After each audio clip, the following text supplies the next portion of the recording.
just our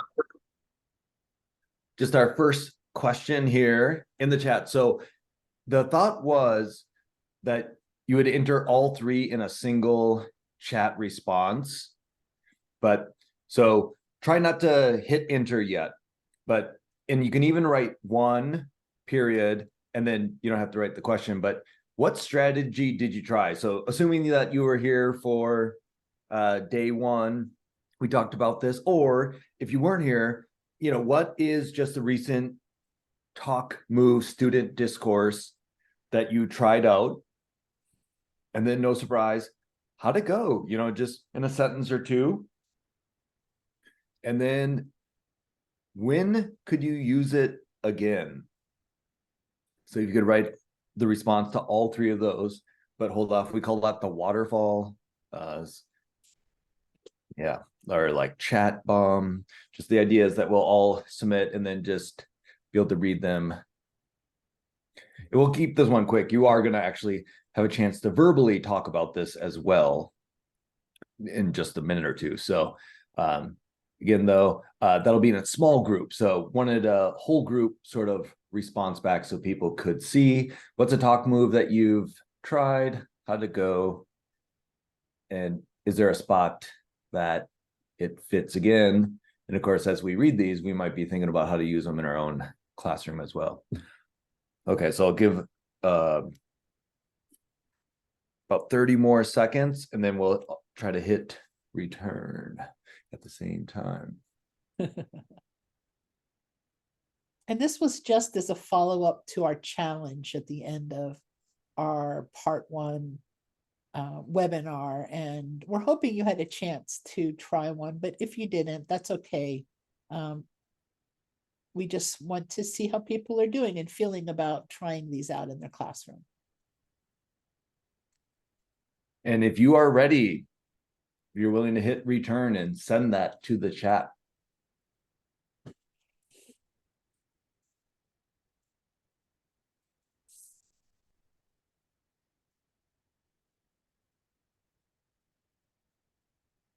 Great. AB partner talk. Nice. Yep. Think Subscribing question board one. Excellent.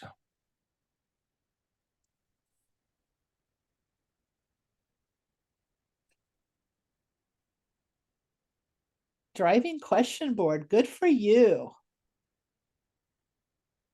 Saw the soulmate.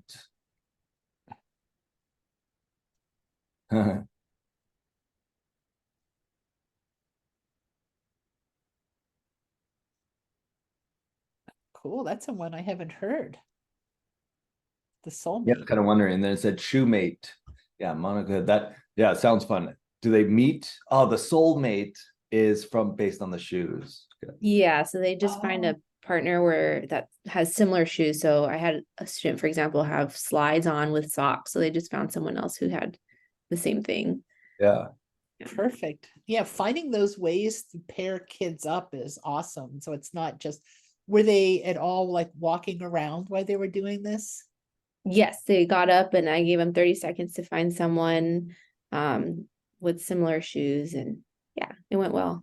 Yeah, getting kids moving is a great strategy for increasing student engagement. So that's awesome. Yeah, we do know kids are kind of reluctant to speak out. So Bryce, you are not alone there. That's why we keep pushing these protocols so they have less of a choice. Yeah, and sometimes it's not a big hurdle too, right? That's maybe a little bit in the soulmate of and some of these talk moves of, it's not always a giant effort that is needed. Sometimes it's just a simple thing of pairing them up. Okay, well, we are going to get you talking in the breakout room. So yeah, there it is. Turn it over to Susan to mention the goals, and then we'll set up that breakout room. Yeah, so the goals for today's session is to reflect on the challenge of trying a talk move in your classroom. So we hope that most of you were able to do that and learn some new. We have some new ones to share with you, and that we're going to practice together a few of those. And then hopefully planning, if just in your mind, what you might want to try next. So something new, something different, and to discuss next steps. Excellent. Okay, so this is a little bit of a trial run because we're going to go after this breakout room. We're almost going to go right back into another, but that one's going to be really key to have everyone in the room participating. And just want to make a quick note that we know sometimes people are in a situation where they're trying to make this work. They're driving home and then switching to a computer. And we appreciate that. We appreciate you making the effort to connect. So we do know that there just are times where you're making it work and you're not going to be able to participate in the breakout room. But we have some talk structures that really need to make sure everyone is participating. So we're going to do the breakout room a little bit different this time. We're going to let you choose to enter a room. And if you're not in a situation where you can participate in the breakout room, just hang up. Don't bother going into a breakout room. Just hang out with us here in the main room. And then when the breakout room wraps up, of course, everyone will come back and we'll just keep going. Now, one last challenge with selecting your own breakout room is sometimes we really want to keep it to 4 people. If 5 got in there, no big deal. Either make it work, or the 5th person, if you want to hop back out and then hop back into another room, the talk structures are going to work a little bit better in that way. But the one challenge is sometimes 3 people get there, and then because Zoom is a little laggy, all of a sudden 3 people join that room for the last spot, and all of a sudden you end up with 6 people in a room. Or we had a case where there was like 8 people in a room. So if that happens, if there's 8, we please do come back out and let's find you another room. But it's Zoom and we want to make this work, and we don't have that many minutes in a breakout room. So if it's 3 to 5, I think probably just roll with it. And if things are working, just roll with it. And if they're not, please do hop back out and we'll try to get you in a room so that it's really good. So again, this is that practice session. It's not. This is legit value Sharing. Yeah. of it. So you might have had a chance to read already. So you're sharing your student talk experience, just processing that. It'll be a practice for the breakout room assignment part, and then how you would iterate it for next time. So we do need a little bit of a timekeeper. The idea was I had it as 6 minutes in my head, but I because I'm in present mode, I can't see the speaker notes. So Susan, does that sound right? Yeah. Mhm. Okay. I'm setting the timer on the breakout room for 6 minutes. So you'll have just over 6 minutes, but think about how many people are going to be in your room and just divide up the 6 minutes accordingly, to have everyone. Okay. So again, here, the idea is, like in one sense, I'm always a little tentative to ask this with teachers, but for the same reason, your reluctance might be the same thing. Students, oh, it's kind of corny, or I don't need this. But again, we're just trying to get you exposed to both sides of these talk moves. So if you're willing to play along, what strategy to try, how to go, how would you iterate it? And then if you're on the listening side, repeating and using some of these sentence stems, so you just get that feel for how it is. I have heard students not like sentence stems. They're like, oh, it's confusing the way it's written. And so, as we experience that just makes us more empathetic, and obviously gets us so that we can modify some of these or have just a larger variety. All right. With that said, I'm now going to open the rooms, and you will have to choose your room. And then I just thought of one last case as I saw it. If you're in a situation where you can't choose your room, but you could participate if you got in the room, after like 10 seconds, if you'll let me know what room to move you to, or you can just say, move me to a room, I'm glad to do that. Okay, I'm opening up rooms. And, it's a little bit of work to figure out what room to go in. So, at first, I guess we just need a couple. Yep, thank you, Roger. Just jump into a room if you're kind of early.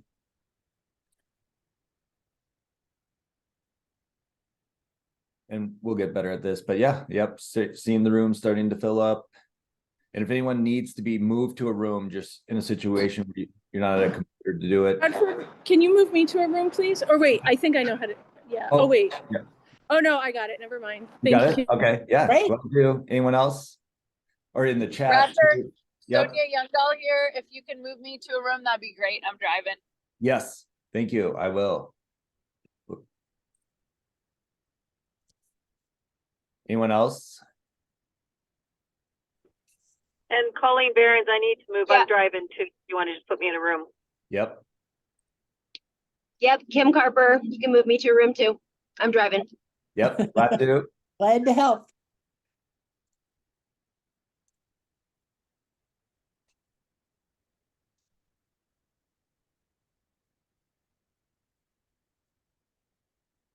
Looks like room 3 is filled. Yep. Room 1 is pretty good.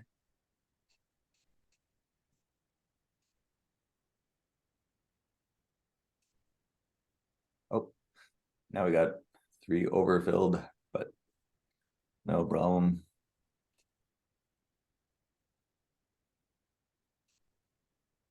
Yes. Yeah. So for the person that if you're driving, it's not easy to talk, no problem. Just we'll be here for a couple of minutes and then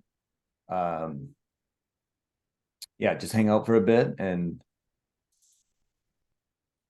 we'll yep, same as above. Yeah, no problem. So glad you're able to make it work to this level and probably won't say too much this time, but next time maybe the people that are not able to and are in this room.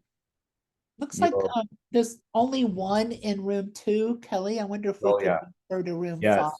Yes, let's do that. I can do that. Got her moved.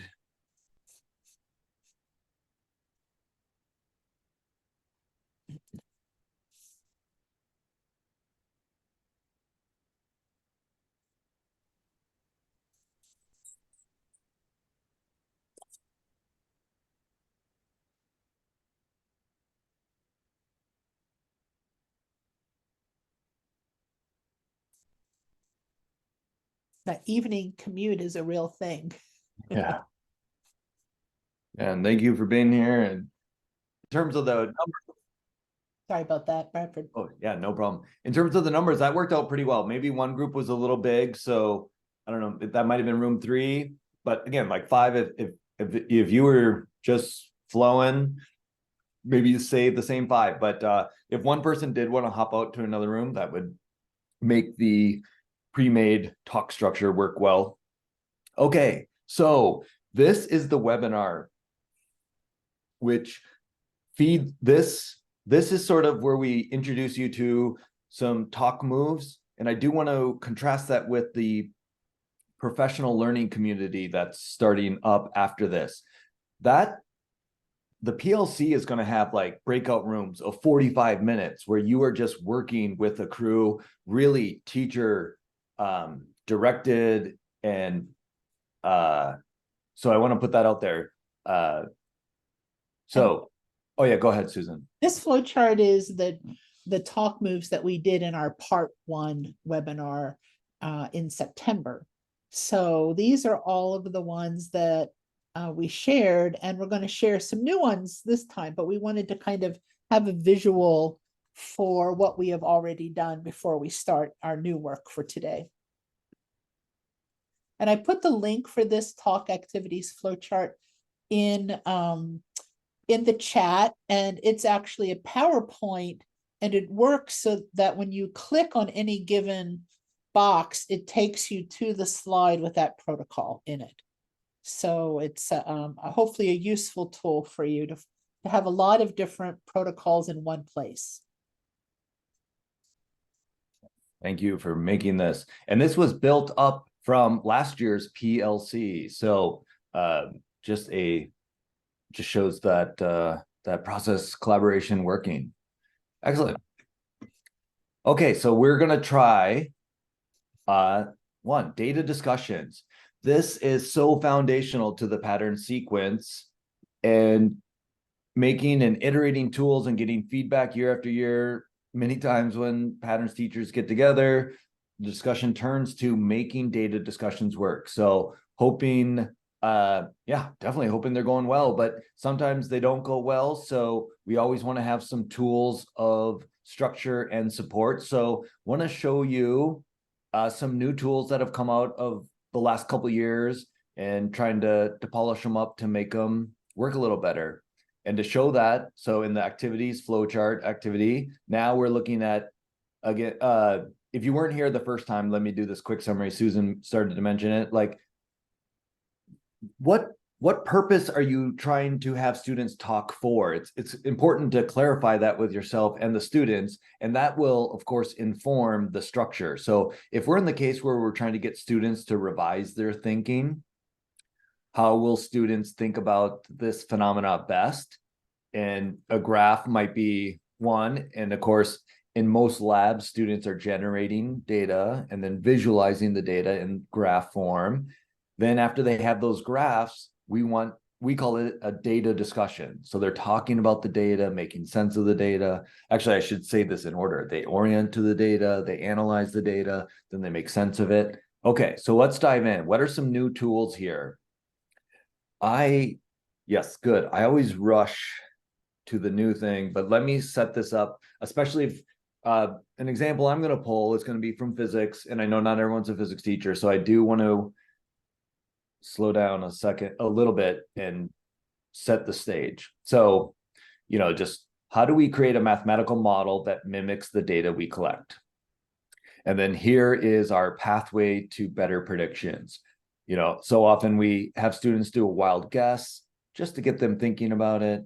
And then there's that inquiry to determine a pattern, that data collection, and then the making sense of the pattern through consensus. And that's our data discussion. So this green box is our data discussion. And then after they really understand that pattern in the mathematical model, in this case, they can make a data-informed prediction. Okay.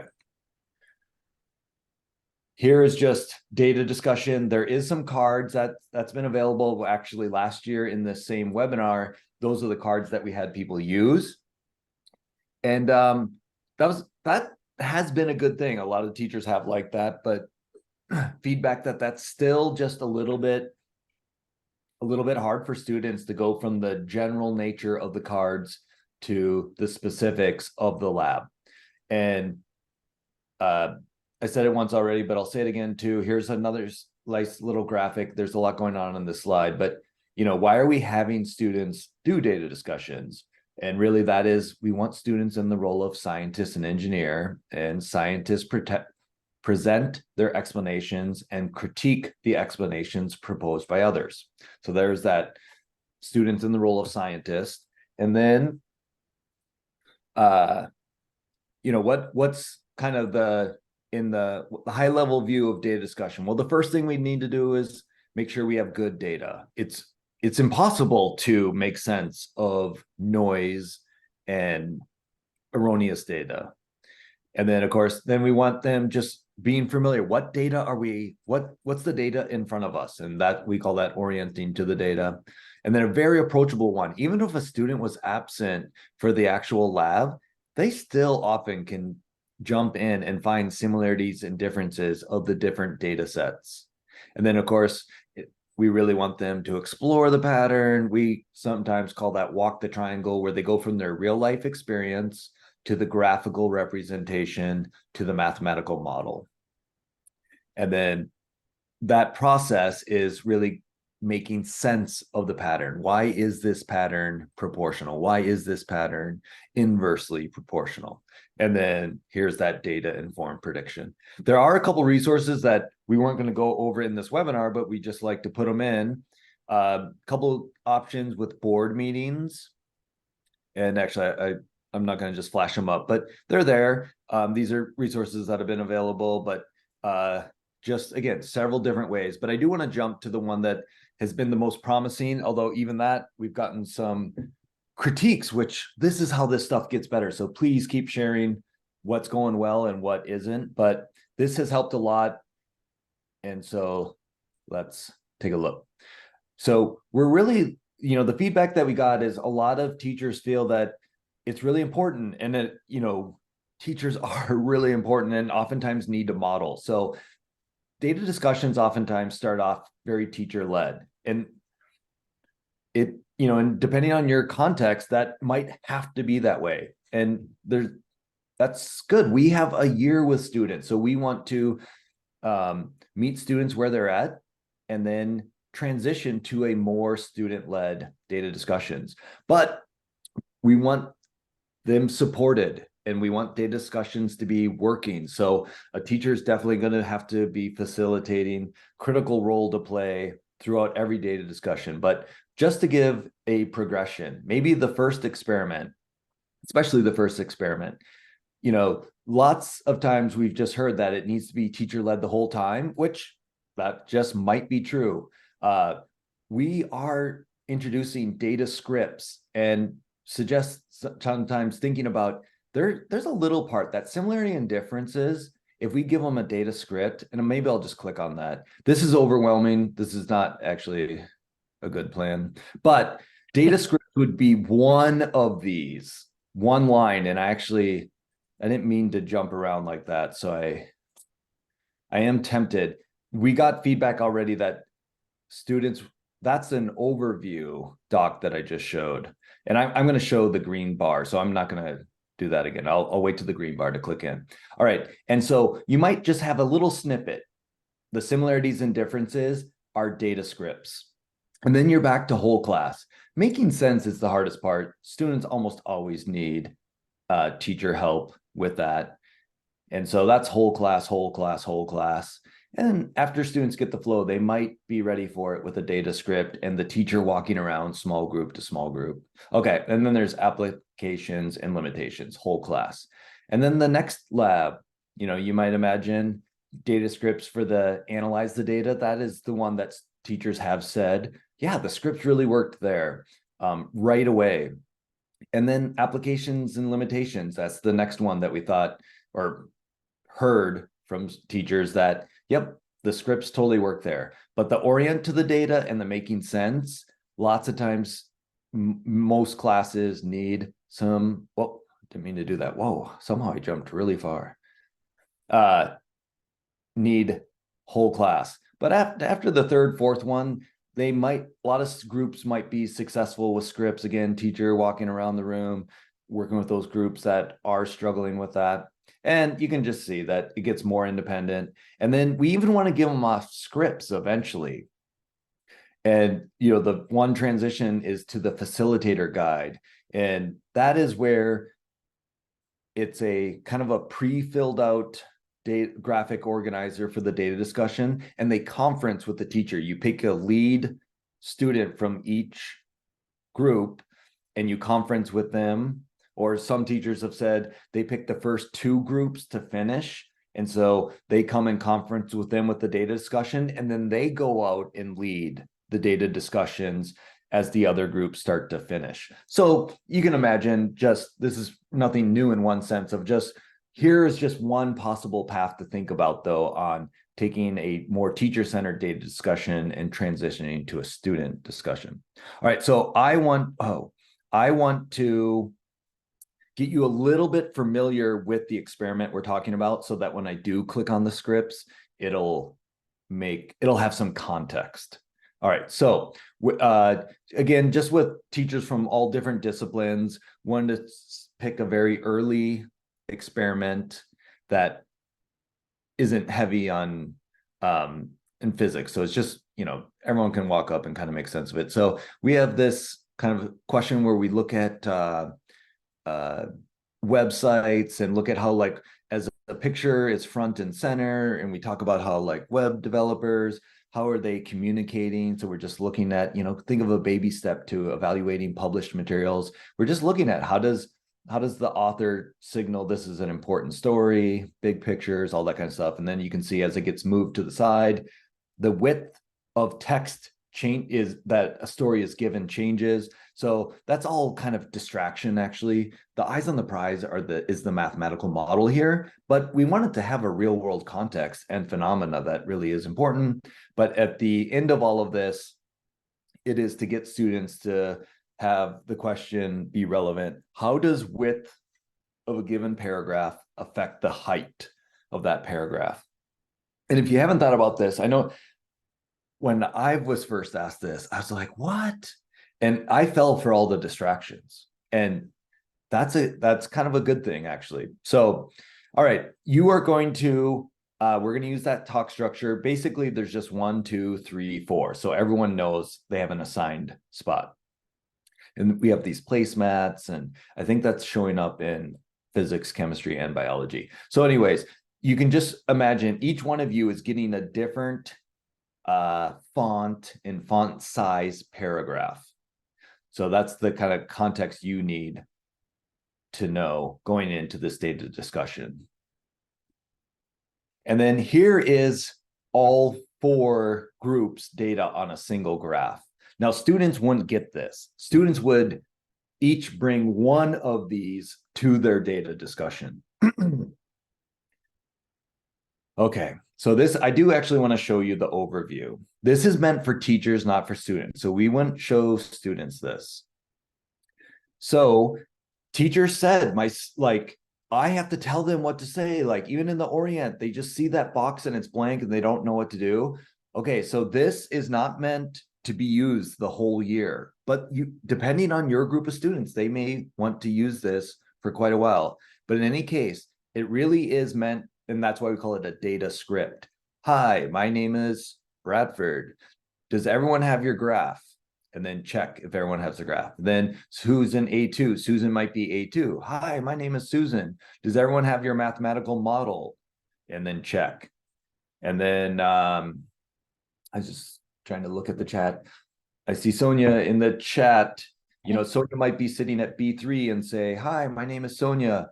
In this lab, well, embarrassingly, I see a grammar error. But in this lab, we asked, how does the width of a paragraph affect the height of a paragraph? And so you can just see B4. So students really know what to say. And this has been incredibly powerful. I want to say I used a similar script in my IB physics. I only had to use it one time and then they were sick of it. However, so many of them, I had so many less hands going up. What do you want here? I don't know what to say. And if I checked and watched a group, every student talked again and again and again. So this is a data script. So we can see it might be too much. We did release these start to finish, not so that students would necessarily do it start to finish with the script. So that's what I want to show you. I'm going to go back to the slides and go back up top to show that. We're suggesting with the first one, you might as a whole class talk about the orient to the data and only give them 3 lines of this, 3 rounds where each student would talk just 3 rounds.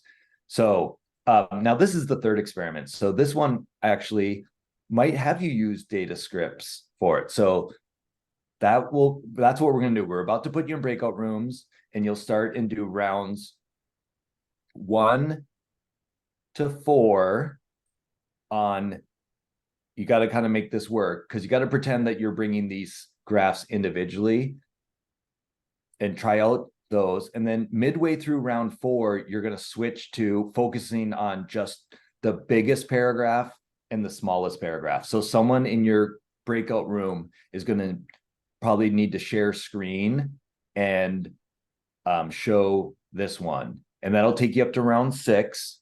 And then at round 6, we want to show you some teachers, this was meant to be printed a single, A1 would just get what they would say. But that teacher said, oh, they got that list, that paper, it was like text top to bottom. Okay, so another iteration was to switch. And instead of giving them paper with all the rounds at one time, to make a slide. So at round 7 in your breakout rooms, you're going to have this slide. And then this gives them just 1 round at a time. And teachers said their experience with students, sometimes students wanted to know or needed to know what was supposed to be said beforehand. So this allows, again, in this case, B3, the fact that it's green says they should go first. We now even have iterated this slide. It even says B3 start. And so B3 will say, now we need to find similarities. And then of course it goes to B4. they'll talk. In terms of our experience or our experimental setup, one similarity I saw. So you'll do it slide by slide, each person talk.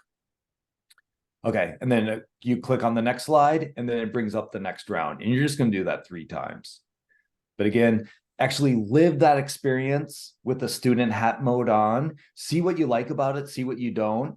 And again, I'll just say this one did get a lot of positive feedback when it's the right fit for your students in your classroom. Again, they're probably not going to want to do this all year, and they might want to not do it for every question in the data discussion. So again, that's that idea of pick, what's whole class, what's data script, what's unstructured. And in fact, that's what we're going to do with you. And I see my chat going, so sorry I haven't responded to those, but I'll wrap this up. So after you do round 8, then you get round 9, you do finish. Then it's that total open, unstructured card sort that we're used. Oops. Those are meant to be movable, but I'm in present mode, so I can't move them. I was going to model that, but I can't because I'm in present mode. But you'll slide these around, and just without any scripts or anything, just still wearing that student hat mode, try to capture the real life paragraphs and connect them to the appropriate graph and the appropriate mathematical model. Okay, so you're going to do that in your discussion breakout room. And just to finish up this last part, and then I'll check the chat. Your breakout room number will be the group number of your slide. So I'll just quick open those. So you'll land here. If you're in breakout room 3, you'll jump to slide 16, I guess, and decide who's going to be A1, A2, B3, B4. And then it's those same slides I just showed you. Do rounds 1 through 4, open the script, and then eventually you'll go to the biggest and smallest and do rounds 4 to 6. And then you'll just see these copies. So we should check if share screen is enabled. Susan, Okay. I'm going to do that right now. Yep. We're about to put you, and we're going to put you at, we want to give this some time, but also checking the time as a whole. The idea was to do this for about 12 minutes to make it through those rounds. If you finish rounds 1 to 6 with the data overview, 7 to 9 with the slide-based scripts, feel out both of those, which would be better, and then try out the card sort with the more open structure. And if you finish early, obviously, we've heard such good things about just time to connect and talk. Okay, with that, I'm going to check see if there's any questions. We are getting ready for the breakout room, so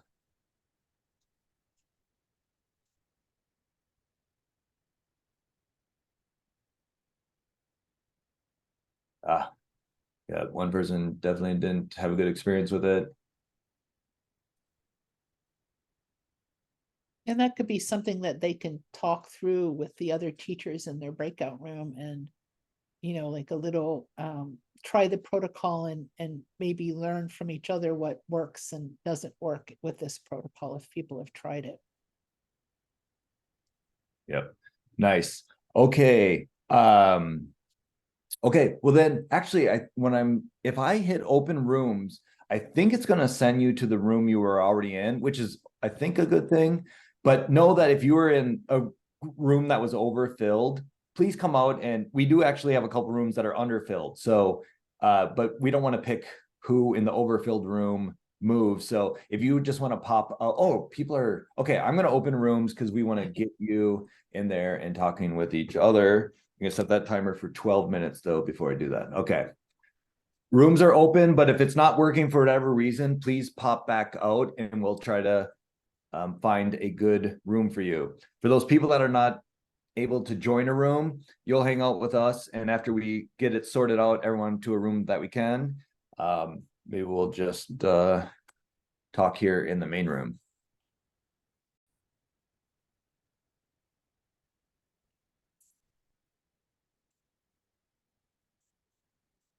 Excellent. Okay, welcome back. Hoping that was valuable time, and yeah, so curious about how it went, and and I know probably other people are too. So here we just have another waterfall. And we want to really incorporate some private think time too, right? That's a big piece of student discourse, is giving students time to think about what they're going to say, right? Just so many students feel more comfortable talking after they've had some time. So responding as a learner or a teacher, what impacted you during that data discussion? And the idea was to give you 3 different experiences. There was the overview script, there was the slide based, and then the free form, which came after the script. So, but in any case, responding as a learner or a teacher, what impacted you during that data discussion? And want to give you like a real full 60 seconds of just private, quiet think time. And you can be writing during that time. And then we'll do that waterfall chat here again. So in about a minute of time to think and process and write.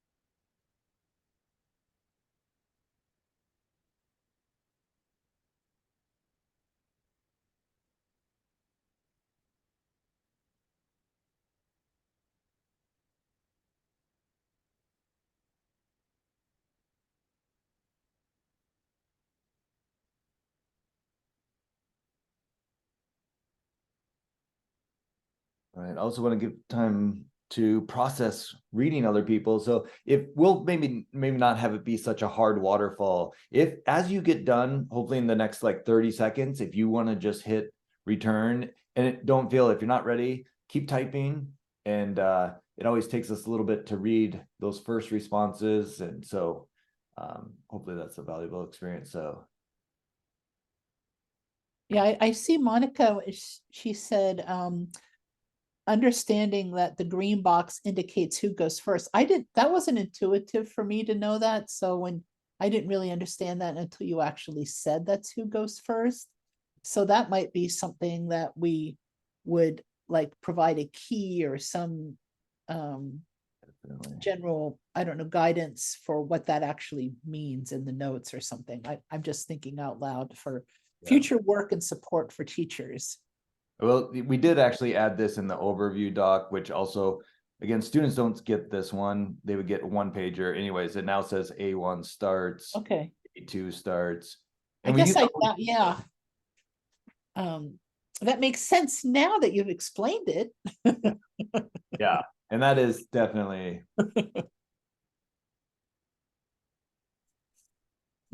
One of the things that Bradford and I were talking about was this idea of like that this chart as initial chart represents of this gradual release of teacher centered to student centered, and that those PowerPoint slides that he showed that kind of go along with this script, it might be that when you're first initially doing this, that you would have the PowerPoint up and then everybody would be doing the same thing at the same time. And then you'd put the next slide up and everybody would be doing, like you would practice what that protocol looks like. There would be very heavy on the teacher directed, but every student would still be talking. But as students become more familiar and comfortable with that, you could have them have these protocol sheets and then they could be doing it independently. Of course, then that gets to the issue that a teacher had put into a chat earlier. What do you do when one group finishes earlier than other groups? And I think, that's always an issue in a classroom. There are some groups that are going to move faster than others. So, but that might be something we could help each other out with. If you decide to do this more and join the PLC, this could certainly be something that could be something that teachers could help each other with.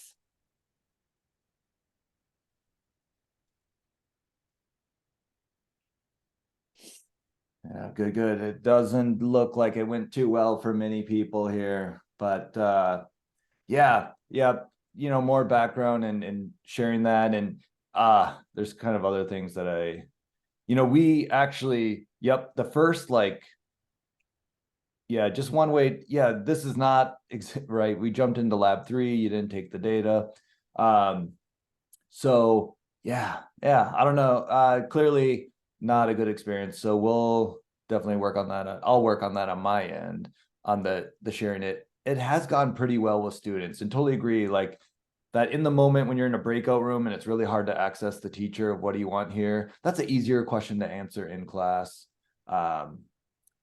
And not have people struggle with that. So sorry if that turned out to be too frustrating of an experience.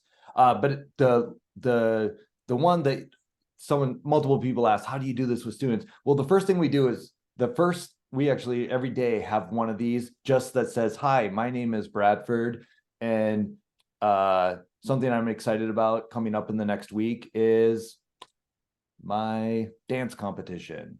And so they got used to these. They know that green means go first. We did actually, we've already updated where there is that in front of that arrow, it normally now says A1 starts 8, and then the next one, of course, the green plus that little script there. But good. I don't know if people are able to, people had a range of experiences. So, but that does, maybe it's just a tool. It's not meant to fix every problem. It might be the one where students are just like, and again, to go back to that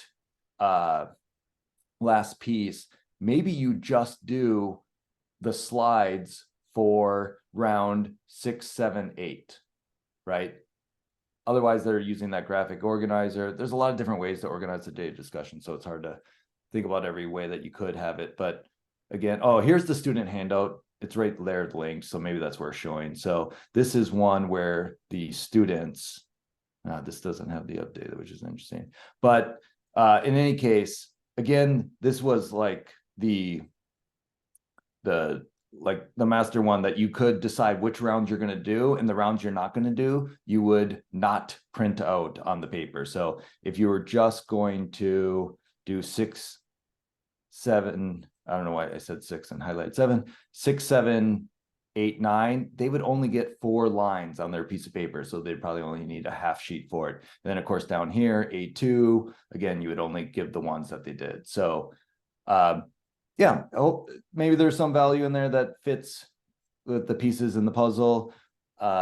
We do have one more reflection question, which again, a lot of people said, oh, this really helps me sympathize with students. So hopefully that does make that sort of a positive experience, positive learning experience. All right, what leverage points do you see to transitioning to more student-centered? Does this have a role anywhere? Could you imagine there's a time, it's probably earlier in the year, or if a section of data discussions isn't going as well as you'd like, could you see using just a couple rounds? And then the idea was, which of those formats do you think works? If you do it slide-based like that, that means every student in the class has to be on round 7 at the same time. And you can't move on to round 8 until everyone is done with round 7. Versus the printout allows a little more flexibility, but then also if students can get at different spots, and someone said, what do you do when people finish at different rates? Yep. So the idea here with this reflection is, do you see a time when you might want to do slides? Is there a time when you might want to gradually go to this? Or if And I none of would those say, work, and even, in some future point, moving away from scripts, because one of the things that I saw in the chat was that when we have scripts, it feels like a fill in the blank, and kids are wondering, what is the right answer? And so there's times when those scripts can be supportive, and there's times when scripts can be a hindrance. And sometimes we've had this discussion with our English language learners that sometimes when we script everything so severely, it actually is not as helpful as you would think. And so so I see this is for your unit 1 and starting with your unit 2, that do you envision in your own classroom, Bradford, do you get to a point where students know when they see multiple graphs that they know what the questions are and what the expectations are for comparing those graphs and how to look at them to find similarities, to find differences, and they can do that independently without a script by the end of physics? I'm just curious. Definitely. And I mean, that's where every classroom is going to be reach different points at different times, and maybe scripts are not even the right move ever with a certain class. But in any case, yes. And actually, I think many students, it's a couple times. It's like, for me, in my situation, it was a couple times, still offered it the third time, but a lot of people didn't need it. And yep, a lot of these scripts can feel constraining. So, but there were times that, oh, you got to this. I know the making sense. The first time I tried to have students do making sense and they weren't using a script, they struggled. Okay, let's actually jump in at round 9 and try it. And that helps some groups. And then always, this is in one sense the teacher at their best. You're coming in and having high level discussion and talking about like making sense of the data versus just what do you want in this box. So that is sort of the goal of how to move students. And not the scripts doesn't have to be right. I do think just monitoring the time, we got a couple other activities to do with people. So is it, yeah, I want to just not skip that question, give people a chance to do their processing in writing. So if people are ready, I'm going to try to go back to that prompt. Sorry, I'm going to show a bunch of slides quick. That second question, what leverage points do you see? And yeah, and we'll try to maybe keep this one short because we have sort of verbally talked about, well, yeah, we want to give you a chance to do your processing. So maybe just like 45 seconds on this one.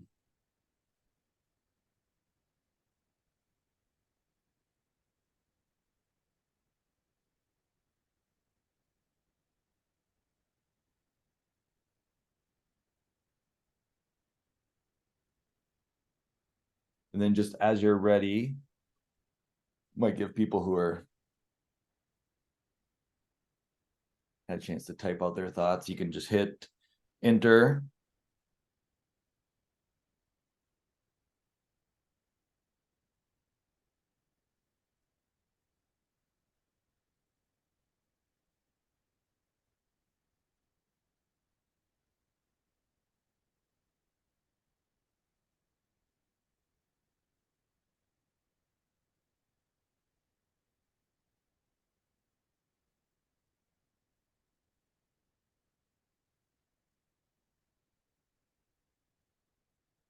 Great.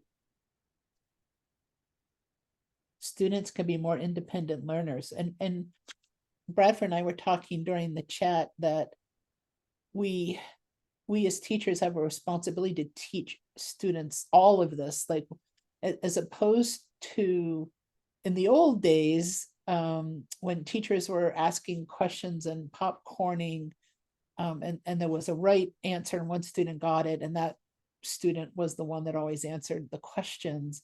This idea of developing protocols and strategies that allow all students to share their thinking, and in the small group, that kind of low stake discussion where they're talking with their peers and they can practice it before perhaps answering a question to the whole class. So I don't know, Bradford, if part of this experience is that students are doing these protocols in the group, but then do you bring the group together to find common patterns and ideas after the small group discussion?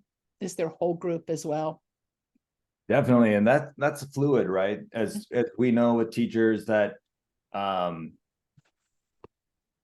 definitely, and that can be all sorts of things of like you as a connector in the class saying, hey, this group, you have this question. I just overheard this other group talk about it. Why don't you go talk to them? Or sometimes if it's everyone having the same thing, or a couple groups have said it really well, and it seems like a bunch of other groups are completely struggling. Okay, let's all come back together.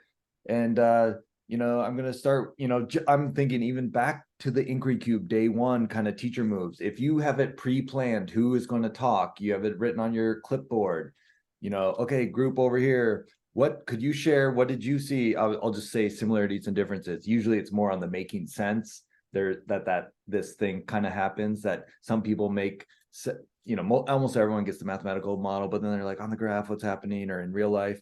And you can have that, you can orchestrate it coming from the students. Mhm. Yeah. I know as a teacher, you can even tell students, I really liked what I heard you saying, and I'm going to ask you to share that with the class. So students kind of are not, so they're prepared that they're going to be sharing their ideas from the small group to the large group. And I can tell you that as a student that never talked myself, I would have loved to have had these opportunities for sharing my ideas in the smaller group, because there was no way I was ever going to raise my hand in a large class. So I know there's other kids that were like me that are still out there, complete introverts. So okie doke. So thank you for sharing your ideas. It really makes it more robust and a learning experience for all of us when you're willing to share your ideas through the chat, and so we can all learn from each other and experiences.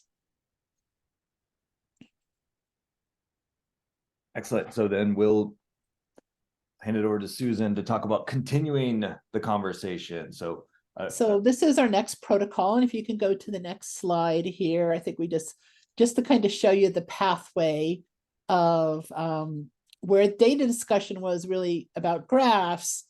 Sometimes students are encountering data that is not in graphical form.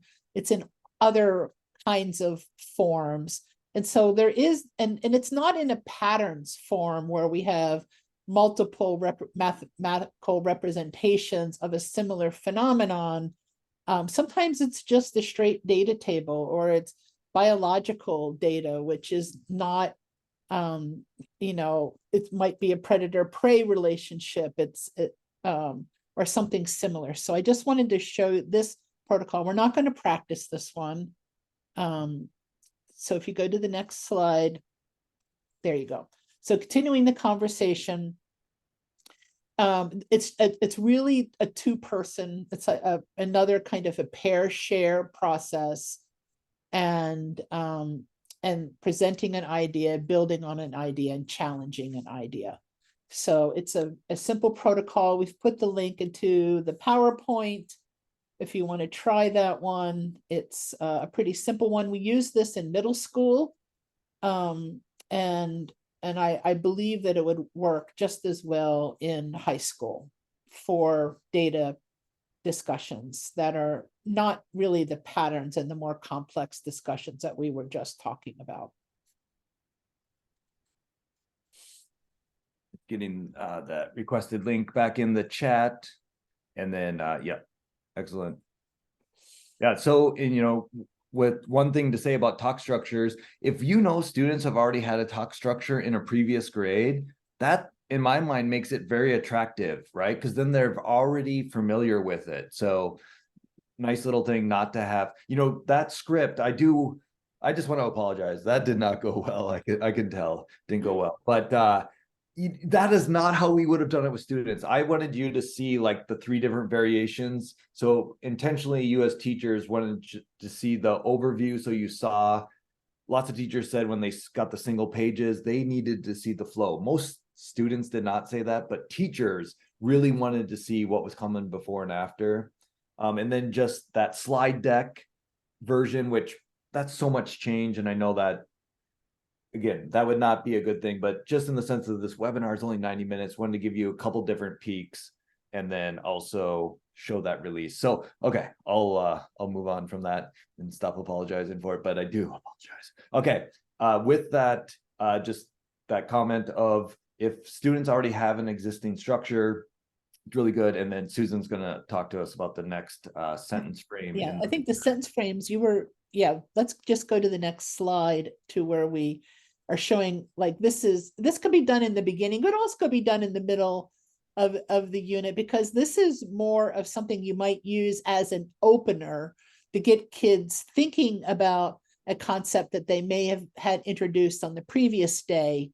And if you go to the next slide, we have an example here. So this idea of having the students complete as many sentences as they can. We're going to have you do it in the chat by looking at a diagram. So it's to help students look at information in diagrams or charts, and then to try to make some statements about that information that are accurate.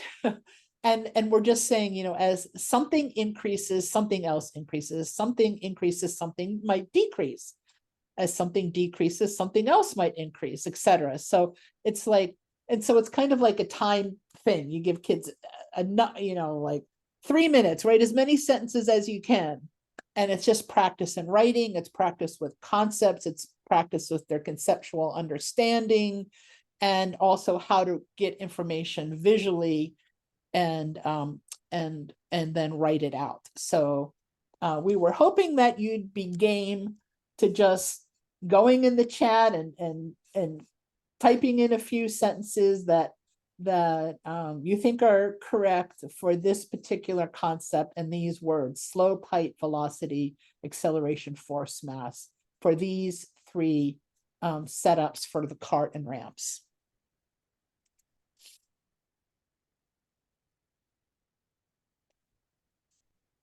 In the chat, we could say, as height increases,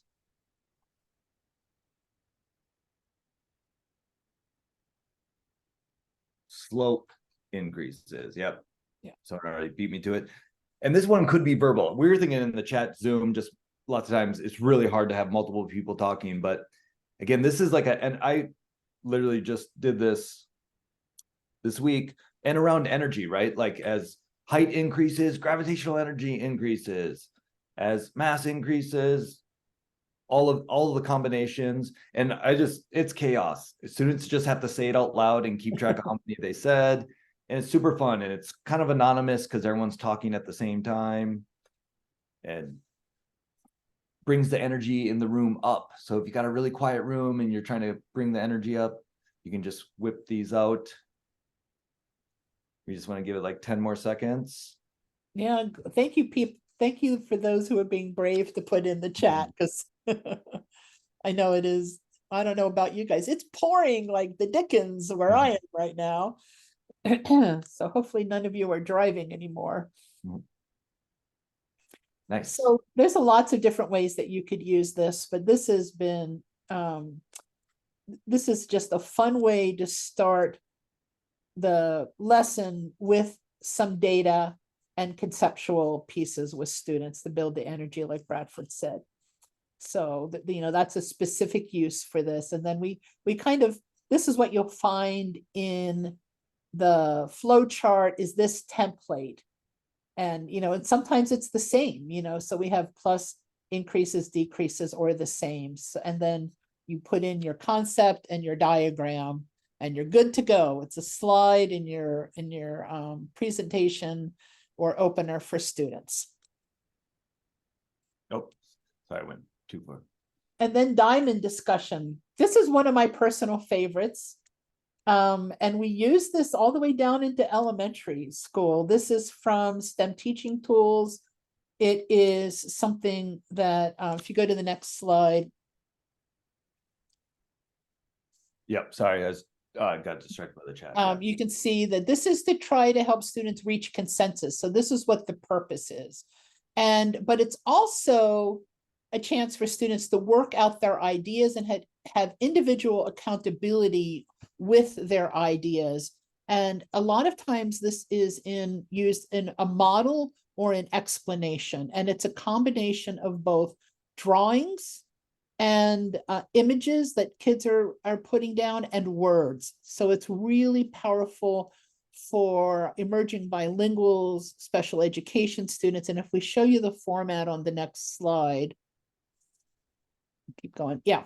So how this works is it's for 4 students in a group. Each student gets an external triangle that they will write their model or their idea in. And they all do this simultaneously. It's usually done on a chart paper. We're going to try it out today in the Jamboard, and we may or may not have a chance to actually do it. But and the idea is that students, like let's say student 1 is in the upper left-hand corner, they can see what student 2, 3, and 4 are doing. You as a teacher can see that every student is writing something in their corner, drawing their picture, writing their idea. Now, that's round 1. Everyone fills this out, and then they share their ideas. So they go around, student 1, 2, 3, and 4 each share their model, what they've drawn, what they've written, their explanation with each other. Then in the middle, you can only draw what everybody agrees to. So this is building a consensus group model. And it's very powerful because kids are going to they're going to see different aspects of the idea, and they're going to say, oh man, I didn't think about that, but I agree that we should have that in our model. Now, this idea of a group consensus model is very powerful in the NGSS. And the next step would be for a classroom, if you want to come to a class consensus model, would be a gallery walk where each table would have their diamond discussion chart. And then students would go and see at least a couple other ones at other tables, come back and revise their model. So the idea that each student has an initial model, they're revising that model to a group consensus model, and then there is the opportunity as well. You don't need to do this all the time, but revising those group consensus models to classroom consensus models. And when you're doing that and engaging students with that, you have high engagement, and you are undergoing the true NGSS process of every student's idea is present, and you have the support for both language and process for your ESL and your special education students.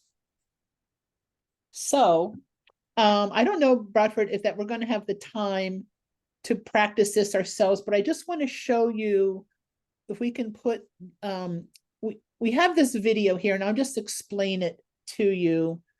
And you've all probably done this, where you have, you're putting dye, and you have a cold area of water, and you have a warm area of water, you have blue and red water, and you're building this convection current in this clear tub. And so what we asked teachers to do, and what we're going to ask you to do, but we're going to just look at that example Jamboard there of teachers' explanation, so you can kind of see this in process. So if you go to, click on the different Jamboard slides, each slide was a different group, and you can see kind of like, what Shirley did, and, in the Jamboard, it's much more, it's less detailed than what you would get on actual paper. And we'll just go through a couple of these. You can see how it's a combination of both writing and drawing. And then this group actually did get to a group consensus model in the middle. And if you go to the next one, so, and you're going to see this in the classroom, you're going to have different levels of engagement and different levels of drawing. And like you could see, here, Joe has a particle understanding of what's happening. At least he's drawn some little circles, whereas Julie is doing squiggles. And this is really important as far as the conceptual piece, is who has a particle understanding of matter, who is still thinking of matter in clouds and swirls. So, and you can see here in group 4, there's one who clearly has a particle understanding of water. They've put a representation in for heat and cold.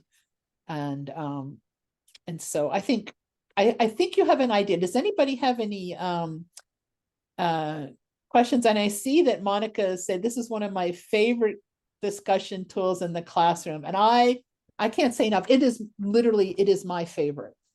And whenever I do this with teachers, because I do this really only with teachers now, they love it. And it's like a big aha thing. So you still get that individual accountability. You can see what kids are getting. You can see conceptually what they're getting and where you might need instruction. So it's a great formative assessment tool as well. And of course, you can use the Talk protocol, if you go back to the slides, Bradford, for, if kids need help on that part where they're each sharing their idea, you can use Talk Moves, which we shared last time, as a way to help support them in sharing their ideas and their models with each other.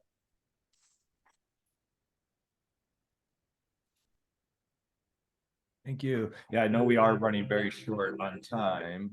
Whoops. Yeah, there we go. So this is all of the things that we've done in the two webinars. And you can see there's some that we haven't done. And we do have, but like I said, I did put the Talk Protocol Flowchart into the chat. I'll do that again because all of these other protocols will be linked in. But I would suggest, each one of you is going to be in a different place on what you're comfortable with doing, how much you've done student talk with protocols. And I would just say, try one thing and then add to your tool belt as you're able, and really think about that. What is the purpose? Why do I want my kids talking? Where am I in the unit? Some of these, like the Talk Moves and Think, Pair, Share, you can use them all the time. And remember, in the last time we had the Talk Moves checklist where the teacher basically just copied the same kind of protocol questions and taped them to her students' desks, so they always were there. So there's a lot of different strategies that you can use. You don't need to use 25 different protocols. There's a couple of these that work really well that you can use a lot in a lot of different kinds of combinations. Yeah, thank you for that. And using the same one over and over gives students a chance to build proficiency with it, which is comfort, which means they're probably more likely to talk with it. Excellent. To put this out here, we mentioned it at the beginning. We've always viewed this as the primer to the PLC to have some ideas going in, but you might already have ideas outside of what we've talked about here. Do want to just put this in front of you, the Student Talk PLC. Again, that is that 45-minute breakout meetings so you are really doing the work of collaborating together. So if that's a good fit for you, really hope you can make it. So just again, I'll do the quick bullet points. I know we're getting close to the end here though. Yep. So problems of practice protocol that we just went over. And just like last year, you might find a new one that's not on there. We would love that. And then of course, if you're willing to let us put it on there, we will do that. The event link is right here. We might put that in the chat, but we'll probably put that next to the exit ticket. And with that, I'll throw it over to Susan to do the last wrap up.